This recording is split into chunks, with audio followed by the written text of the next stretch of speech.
Ei, não pula esse vídeo, porque eu tenho uma palavra muito importante para você. Se você crê no poder de Deus, já se inscreve no canal, porque essa mensagem pode mudar a sua história.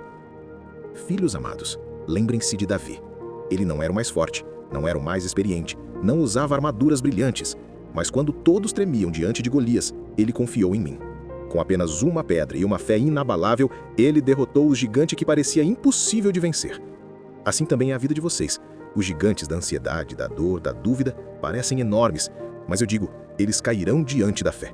Não importa o tamanho da sua luta, importa o tamanho do Deus em quem você confia.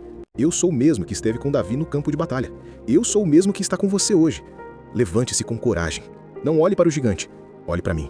Eu sou a sua força, eu sou a sua vitória, e com a minha mão, nenhum inimigo ficará de pé diante de você.